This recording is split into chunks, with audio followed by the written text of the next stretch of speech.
Once again, good day my dear learners. Welcome to our channel, Sir Lopez Vlog. And Happy New Year to everyone. Hopefully, this year 2024 is another year for more blessings and achievements to all of you. Okay?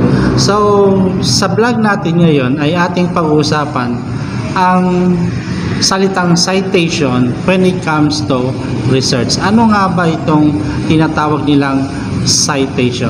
Okay, so let us discuss all about this. So bago natin pag-usapan ang salitang citation, may I ask a question? If you are working with your research project, are you allowed to use the works or ideas of other researcher, workers, or scholars to be part of your research output? The answer definitely is yes. Okay, so we can use ideas coming from other researchers, other scholars, or information coming from the ideas of other authors. But take note, my dear learners, be a responsible researcher. So anong ibig nating sabihin? Do not pretend that such information or idea or ideas came from your own. Do not pretend that it is the product of your ideas. In other words, if you will going to use information or ideas coming from different authors, do not forget to acknowledge your source or recognize the owner of such information. So, how are we going to acknowledge or how are we going to recognize the owner of such information? Here comes now the word citation and referencing. Okay, citation and referencing. But in today's video, we are only going to talk about the word citation. Referencing will be discussed in another video. Okay, so let's start. As a researcher, it is very important to put the proper citation to avoid the so-called plagiarism. Okay, so what is all about plagiarism? The word plagiarism is a Latin word plagiare, which means to kidnap. Okay, so this term plagiarism has evolved over the years. To now, this word plagiarism is referring to an act of taking another individual's work, using it as your own without acknowledging the author or owner of this work. Plagiarism, ladies and gentlemen, is illegal and there is a serious ramification. That is why in your research activity, please avoid the use of a plagiarized material. So in other words, every piece of information, ideas, a quote, a paraphrase, or even an image, we need to acknowledge the source of this information by putting the proper citation to avoid the so-called plagiarism. So ano nga ba yung sinasabi nating citation? When we say citation, we are talking about a short information that is placed right after the borrowed information. The commonly used citation style is the so-called APA format. Lumabas kasi ito sa board exam, yung APA format. Okay? So in our research project now, we are using the APA format 7th edition to place the proper citation. So in APA format 7th edition, we are only going to place the surname of the author and the year of publication. We are also going to include, if it is available, the page number, but it is not required. as long as you indicate already the surname of the author and the year of the publication, which is mandatory. Take note, surname of the author and the year of its publication. So the next question now is, where are we going to place the surname of the author and the year of its publication in relation to the APA format requirement? The answer is very simple. Take note, we have two ways to do that. First is the parenthetical citation and the other one is the narrative citation. So ano nga ba itong parenthetical citation? So, the parenthetical citation is made by using a parenthesis. Take a look at this example. Okay, so this is the surname of the author and the year of its publication. There is a comma here, okay, open and close parenthesis, okay, and this is the page number wherein we can find this information. Pero hindi naman natin ito nire-require, but if you want to put the page number, it's alright. Yan.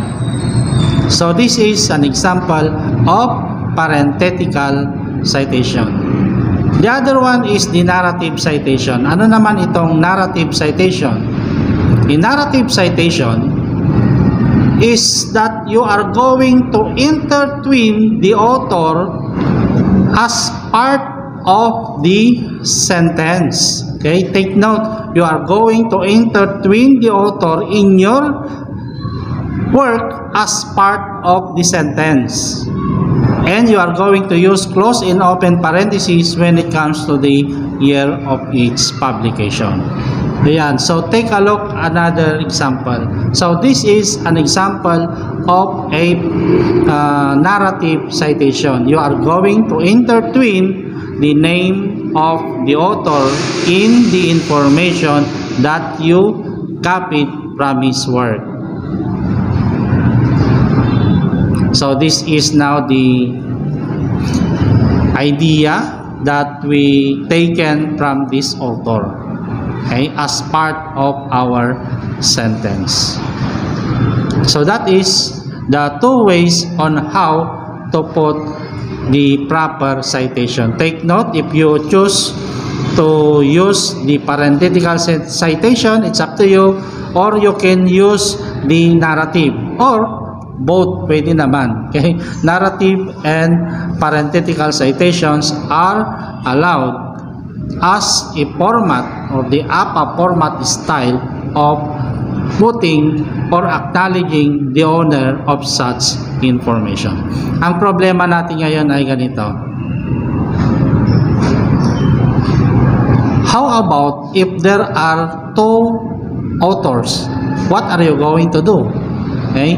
Two authors for a single piece of work.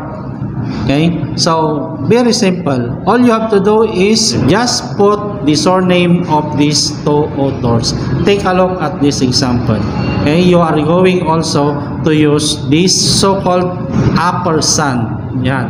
Okay, ang tawag natin kasi dito is ampersand. Dapat itong ginagamit natin. Then after that, year of publication. Yan. Ganito dapat ang paglalagay ng citation if there are two authors of a certain piece of work. Okay. Next question. Paano naman kung marami? Okay. More than two authors. Hindi naman natin pwedeng ilagay lahat ng mga authors, di ba? Masyado nang mahaba yon. So, the APA format style only use the surname of the first author, then followed by the word et al. Okay? Et al. Yan. Maraming authors. Okay? Next question. Sir, paano naman kung walang author? Kasi kung minsan sa website nating pinuntahan, okay, walang nakalagay na author. So, ano na yung ilalagay natin? Okay, kung ganito yung situation, walang author na nakalagay sa isang published material, all you have to do is to use the title as in replace of the author. Okay? Ang gagamitin natin dito bilang citation ay yung title followed by comma, then the year of its publication. Okay? Kung walang author. O kaya naman, kung ito ay published ng isang organization, halimbawa, published ng World Health Organization, so you just place the organization WHO, comma, then year of publication. O kaya Department of Health, for example, DOH, yan, comma, then year of its publication. Kung walang nakalagay na author. Another problem is, sir, paano kung walang date of publication? Ano na yung gagawin natin? Kung walang date of publication, ang ilalagay natin dito ay surname, comma, then small letter N, period, and small letter D, period, close parenthesis. Yan. Okay? So, ND, ang ibig sabihin nito ND, ang ibig sabihin nito is no date. Yan.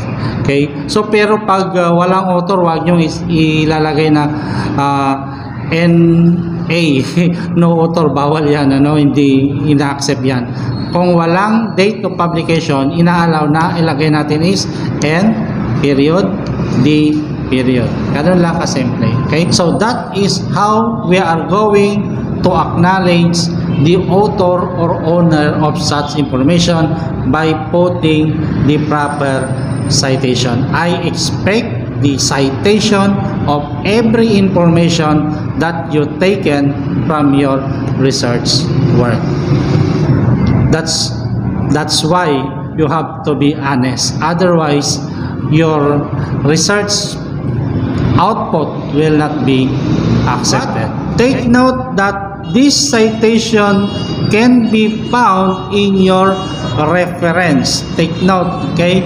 Kung ano yung ginamit ninyong citation sa mga research work ninyo, sa reference makikita natin yan. Ang problema is paano naman ang paggawa ng proper referencing when it comes to APA format style. Tatalakayin natin